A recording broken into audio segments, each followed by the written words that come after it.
সোনাপুৰ যেটো ঘটনা হৈছিল বিভিন্ন দল সংগঠনে অভিযোগ কৰি আছে যে হেজাৰকে টকা দিয়া হ'ব যোনে আক্ৰমণ কৰিব চৰকাৰী বাহিনীৰ ওপৰত পুলিচৰ ওপৰত। আপোনালোকে জানে যে ট্ৰাইবেল বেল্ট এণ্ড ব্লক যিখন আইন সেই আইনখন গোপীনাথ বৰদলৈ কংগ্ৰেছ দলৰ মুখ্যমন্ত্ৰী হৈ থকা অৱস্থাত এই আইনখন প্ৰণয়ন কৰা হৈছিল আৰু নিৰবিচ্ছিন্নভাৱে ট্ৰাইবেল বেল্ট এণ্ড ব্লকত সন্দেহযুক্ত লোকসকল আহি সোমাইছে আৰু যিসকল লোক আহিছে তেওঁলোক ভূমিহীন নহয়, ওচৰৰে বুঢ়া বুঢ়ী গাঁও, তেওঁলোকৰ নিজৰ ভোটাৰ লিষ্টতো নাম আছে, মাটিও আছে।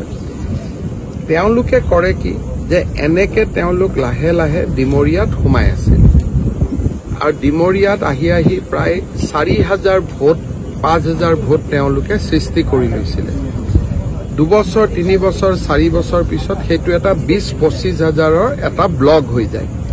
তাৰ পিছত তেওঁলোকে ৰাজনৈতিকভাৱেও সিদ্ধান্ত ল'ব আৰম্ভ কৰে আৰু যেতিয়া 25,000 মানুহ হৈ যায় তেতিয়া ৰাজনীতি কৰা মানুহসকলে এভিকশ্যন কৰিব নিদিয়ে, কাৰণ তেতিয়া তাত অবভিয়াছলি এটা ইমান ডাঙৰ ভোট বেংক, গতিকে মানুহে এভিকশ্যন কৰিলে যি পাৰ্টিয়ে নহওক আপত্তি কৰিব যে এইখিনি এভিকশ্যন কৰিলে আমাক ভোটাৰে বেয়া পাব। আৰু এই যে মাটি লৈ আহে, কিছুমান দালালে মাটি লৈ আহে।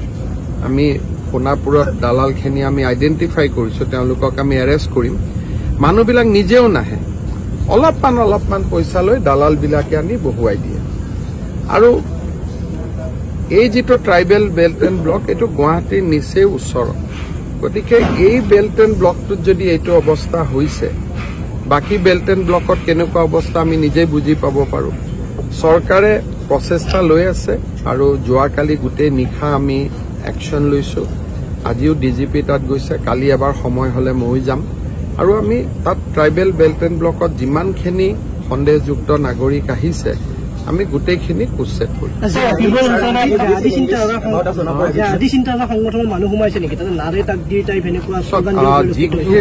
যিখিনি শ্লোগান কালি তাত দিছিলে সেই একেখিনি শ্লোগান আপোনালোকে বাংলাদেশত যিটো ঘটনা হৈছিল, বাংলাদেশত যিবিলাক শ্লোগান ইউজ কৰিছিল সেম শ্লোগান যোৱাকালি সোণাপুৰত ইউজ কৰিছে।